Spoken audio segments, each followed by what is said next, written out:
Hey guys, I'm coming to you this morning to share a delicious recipe. I am making it in our heart-shaped stone, but if you don't have one of these, you can get one through the end of February or while supplies last, or you can just make it on a regular pizza stone or baking sheet, whatever. So this is cake mix cookies.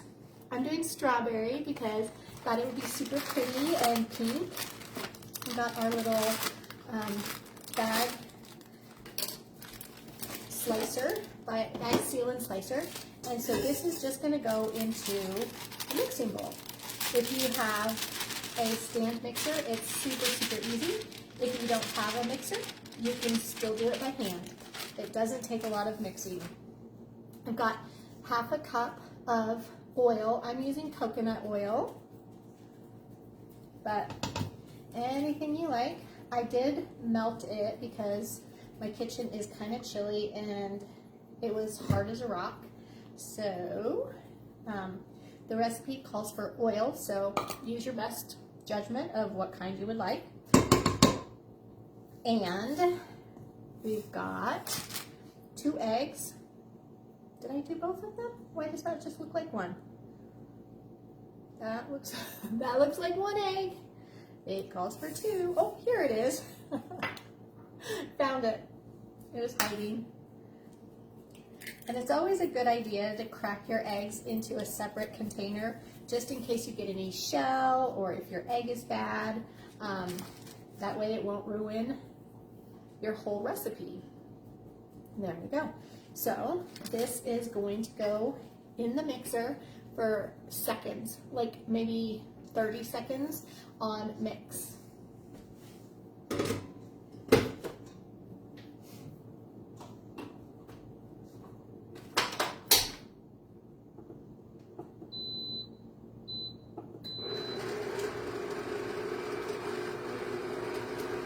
It's got a preset for 2.5 minutes, but I'm just going to watch it, and as soon as everything is incorporated, I'm going to add half a cup of chocolate chips.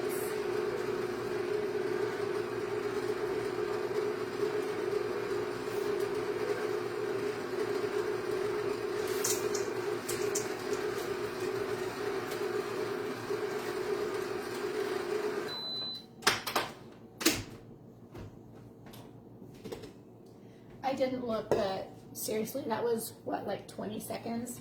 So then I'm going to use the paddle has like a scraper on it. So I'm just going to scrape around the edges, make sure that there's no spots that are needing to be combined, but it is incorporated really, really nicely. So easy. I love that the cake mix just takes out all the guesswork. Now, here's where you can get creative. You can use a cookie scoop and scoop out cookies. The extra large scoop is super fun. It gives you a really thick and big cookie, kind of like what you could get from one of those fun cookie shops. I'm gonna make a giant cookie, so it's all gonna go in here. And it's gonna take a little bit more effort than that. My kitchen is cold, so everything is kind of slow to move. There we go. Yeah, almost clean. And then I'm just going to press this into the pan. If you're using the extra large cookie scoop, it makes about 9 cookies. If you're using a smaller scoop, you'll get more. But these cookies are just super tender, super light. They're just really, really good. Kind of more on the chewy side than the crispy side. So if that's the kind of cookie you like, then this might be something to try. And this is really, like I said, it's so easy using a cake mix.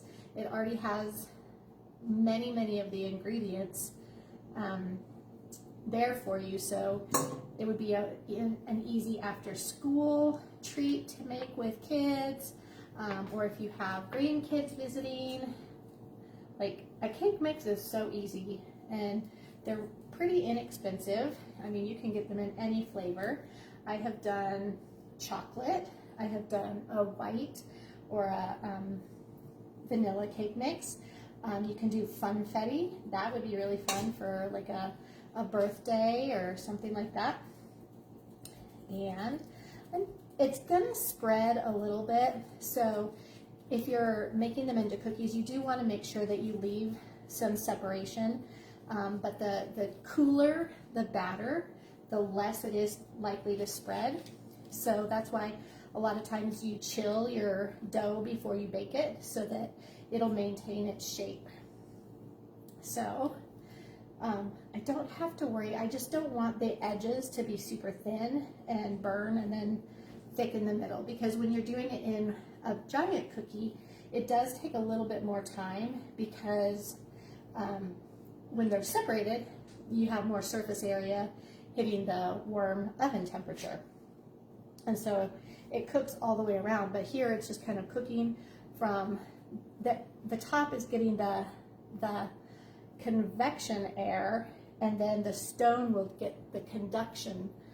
So the stone will heat up and cook from the bottom, but using a stone is actually super, super important and beneficial, because it cooks it slowly but very evenly, so you don't have hot spots or burned on the bottom. So here we have it. It's gonna go in the oven, and you can use, there's a frosting recipe if you like to have cookies frosted. I think that they're great as they are, and especially with the chocolate chips, because chocolate and strawberry is so delicious together. But I'll share what it looks like when it comes out. And if you need some ideas, as always, send me a message, comment below, and ask me all the questions, and I will help you out with your kitchen adventures too. See you next time.